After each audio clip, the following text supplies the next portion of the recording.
My dear people of Southern Cameroons, I bring you greetings from the front. I come to us all today to bring us fresh news and also to tell us all a lot of important things that we need to take into consideration as far as the movement towards the total freedom of our motherland, the Southern Cameroons and Bazonia is concerned. Today, I want to take us just 2 days back, 2 or 3 days back, because I'm talking to us today on this 14th day of February, which is Ash Wednesday and also Valentine's Day. We just observed the passage of the 11th of February on our territory. I know that there are some of us who paid attention only to what a lot of people have preferred to call betrayal in some parts of Fako, particularly in Boya and Moyoka, where a lot of people went out to take part in the march past. I know that it would have been our pleasure to score 100%. Yes, 100% boycott, 100% total mourning, 100% and a total show of defiance to Yaoundé and to the rest of the world, who would by that understand that we are determinedly marching towards our total freedom despite all the odds.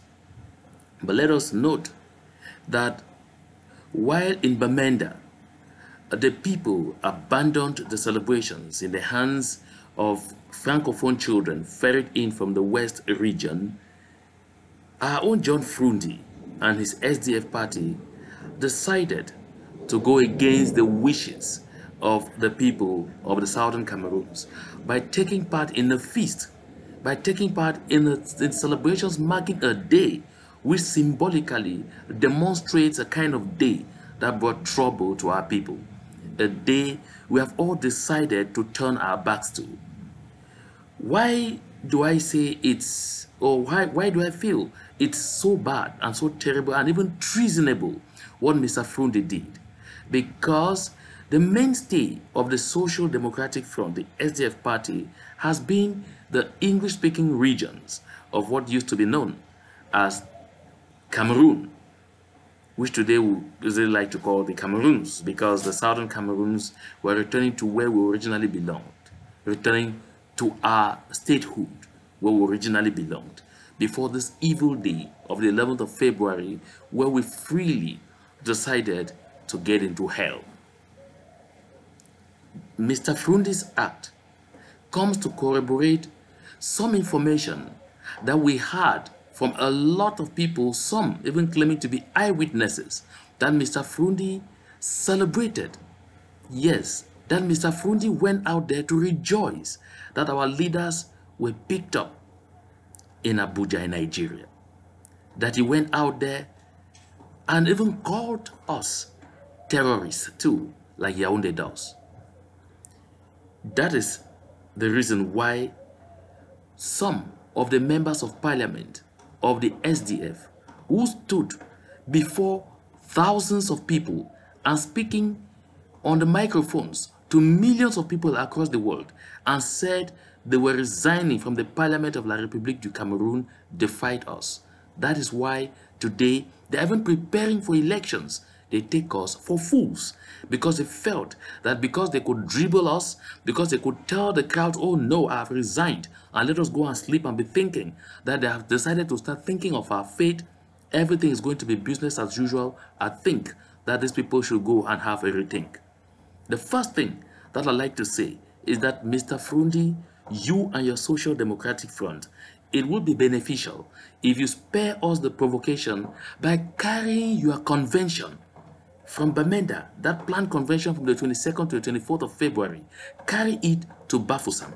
I guess you have heard over and over that all political activities in tandem with La République du Cameroun are banned on the territory of Southern Cameroons.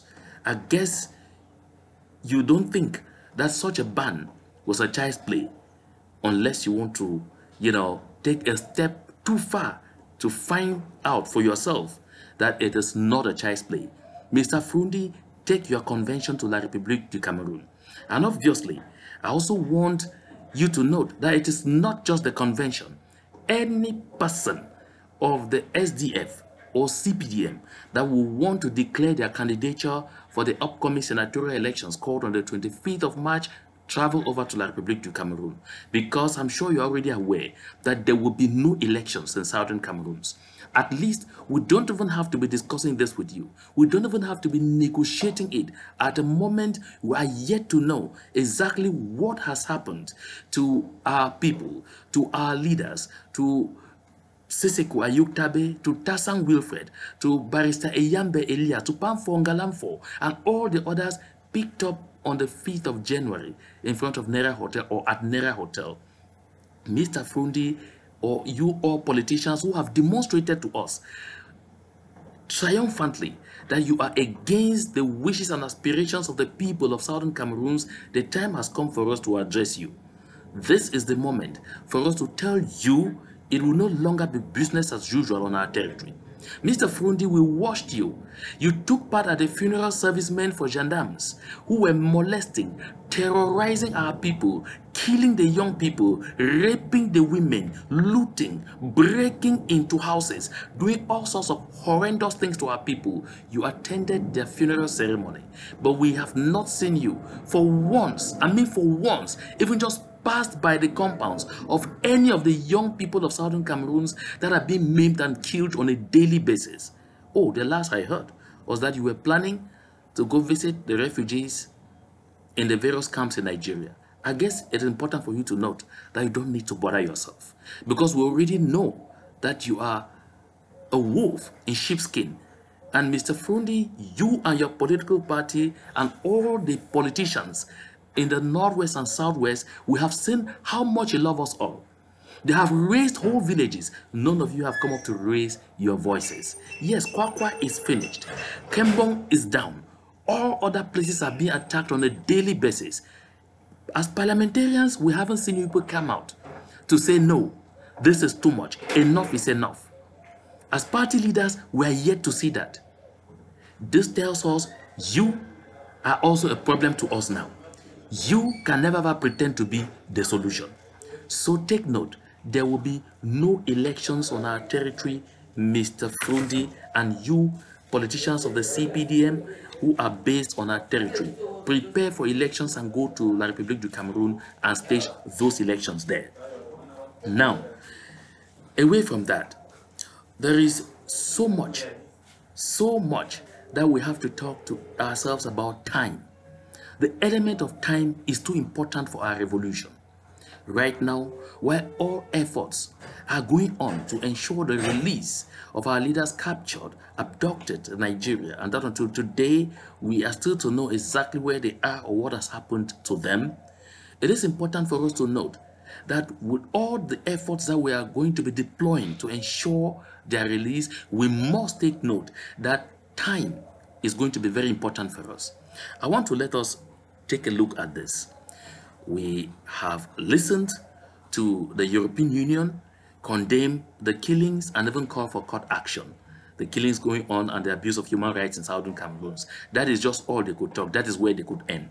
We have listened to our friends in Congress and in the Senate at the United States of America, and we've even heard from the State Department and also from the U.S. ambassador to the United Nations condemn what is going on the ground. In as much as that is a good step, just like we also heard France that is giving all the assistance pretentiously condemn what is happening, I'll say in as much as these are good steps, but they are still just lip services. Just lip services, because all those condemnations do not amount to putting a halt to what is happening. These condemnations do not amount to a UN Security Council resolution sending peacekeeping forces to create a buffer between the two belligerent parties to make sure that we return to the peace table. These are only lip service, and these lip services are going to continue. We have also seen the Commonwealth Secretary General go to Yaoundé, and of course, I brought us news about her passage. I think that the British Crown must have realized that that visit did not help, that visit only produced false information that was taken back to Buckingham Palace. And that is why Downing Street decided to dispatch the British Foreign Secretary to Yaoundé.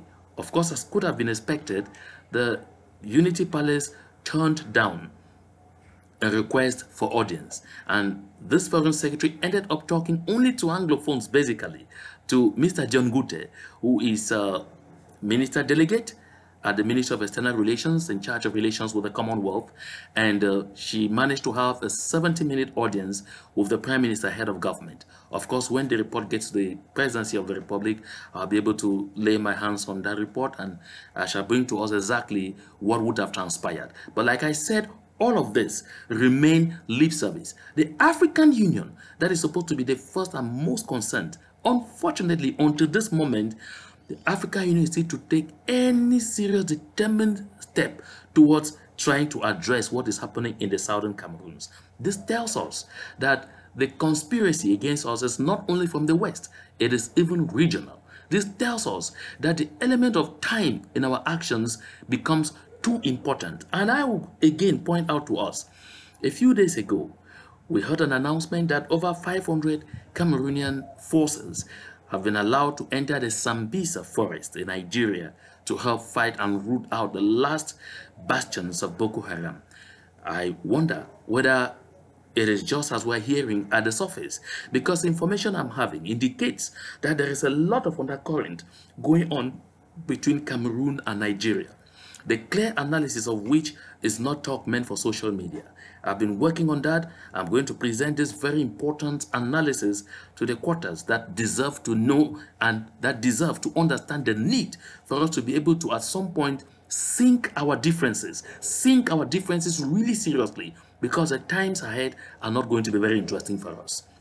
It is again within the framework of this notion of time that I'm now coming to us all to say we have all watched the young people, the young boys and girls who work and earn, some of them $30,000 a year, some of them $40,000 a year, some of them even less, some of them 20,000 euro a year. They have been struggling, contributing $500, $100, $20, $1,000. But this will not be enough to do what we want to do.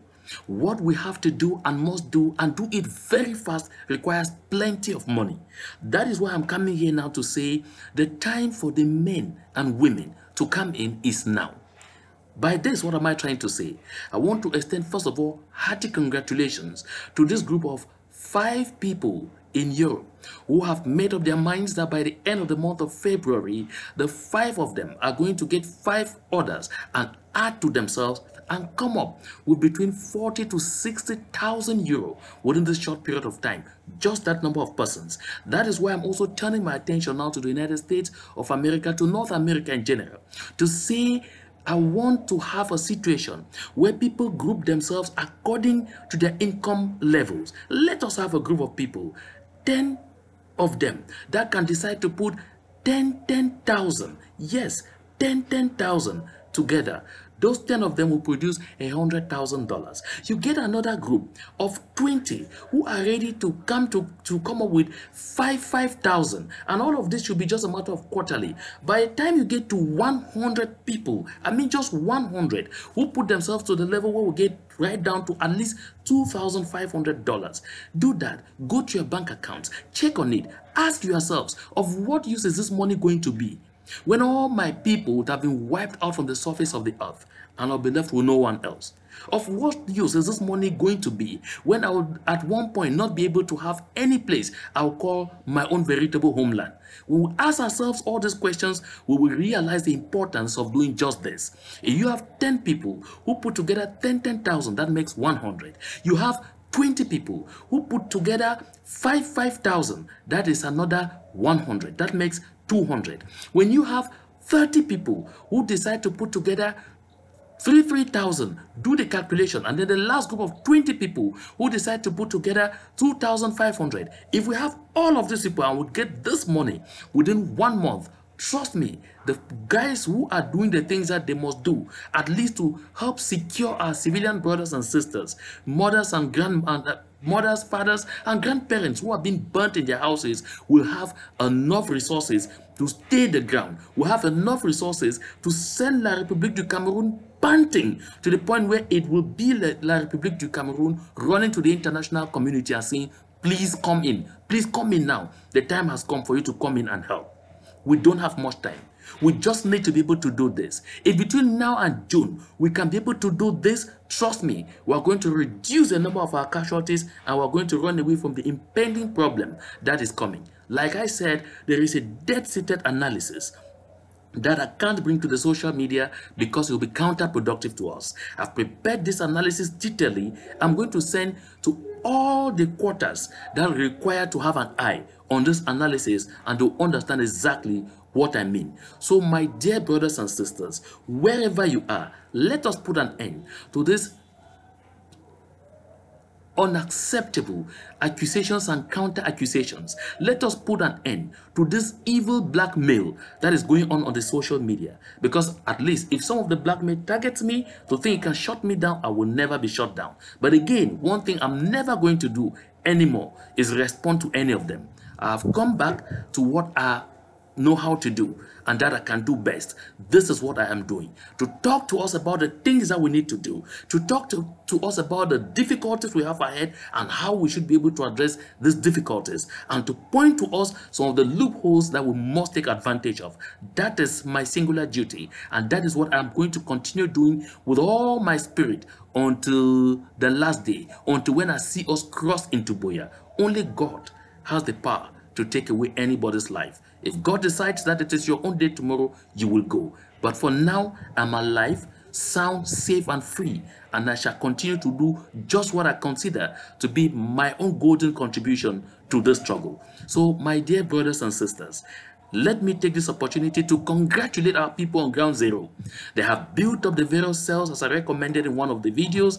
They have set up a good network for contributions on Ground Zero. I don't just want to come up to announce to you the figures. You will be embarrassed what our brothers and sisters on Ground Zero are doing, despite the fact that a lot of the times they can't do businesses because of the ghost town shutdowns, because of the troubles from the security, from the forces of insecurity from La République du Cameroon, and also because of the torture that they are undergoing. Despite that, they are not only contributing by putting their lives on the line, by suspending their businesses, by keeping their children home. They are again contributing financially. How much of those of us who are in the diaspora, who are going to work, who have our children going to school, who have the means to be able to dip our hands in our pockets and do what we must do?